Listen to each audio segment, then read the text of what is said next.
समोरच्यांना वाटतं, आम्हाला काही वाटत नाही. आम्ही निवडणूक आहे आणि निवडणुकीला सामोरे जात आहोत. शिंदेगड दावा करताय की जयंत पाटील पडतील असा दावा करताय. ठीक आहे ना, ते आता काही चंद्राच्या पण निवडणुका लढतील, दुसऱ्या ग्रहांवर लढतील, लढू देतं ना.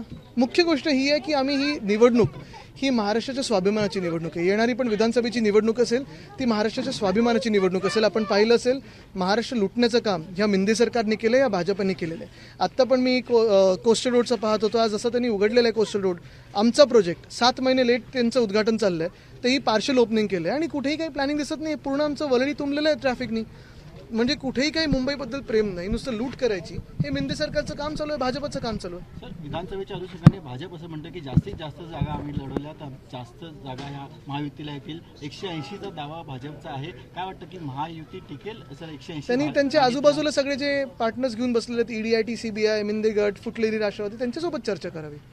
सर, आज मालवणी पोलिसांनी नितेश राणे यांना समन्स बजावलेला आहे. गेल्या 4 वर्षापासून नितेश राणे म्हणतात की काही लोकांना मी बोलत सुद्धा नाही त्यांच्यावर. शरद पवार साहेबांनी म्हटलं की महाविकास आघाडी 225 जागांनी.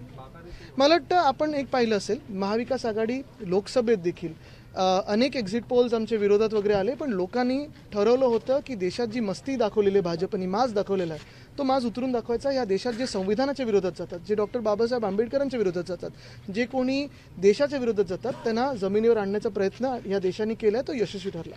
तसंच महाराष्ट्र आपण पाहतोय, गेले 2 वर्ष एक घटनाबाह्य सरकार पाहत आहे. लूट सुरू आहे महाराष्ट्रात. आज शेतकरी त्रस्त आहे, महिलांवर जे अत्याचार सुरू आहेत. आपण पाहता इथेच आमच्या कोळीवाड्यात काल परवाकडे जी kill and run, hit and run मी बोलणार नाही, किल अँड रन ही जी घटना झालेली आहे, अजूनही न्याय मिळणं गरजेचं आहे. आणि अशा सगळ्या परिस्थितीत महाविकास आघाडीच्या मागे लोक भक्कमपणे उभे आहेत. कारण आमच्या 2.5 वर्षामध्ये उद्योग क्षेत्र असेल, कृषी असेल किंवा इतर काही आपण पहा, महाराष्ट्रात सुख शांती समृद्धी होती. कोविडचा काळ जरी असला तरी कामं नीट होत होती, लोकांची कामं होत होती. सर, समृद्धीबद्दल तुम्ही म्हणालात, समृद्धी महामार्गाला अनेक ठिकाणी भेगा पडतायत, कुठे खड्डे पडतायत. समृद्धीला पडलेलं आहे, MTHLच्या त्या रॅम्पला पडलेलं होतं. आपण पाहताय देशभरात एअरपोर्टची छतं कोसळतात. 10 पूल की 9 की 10 पूल मला वाटतं बिहारमध्ये कोसळलेत. हे भाजपाचं डबल इंजिन ट्रिपल इंजिनचं काम असतं, कारण कॉन्ट्रॅक्टरच त्यांचं इंजिन चालवतं.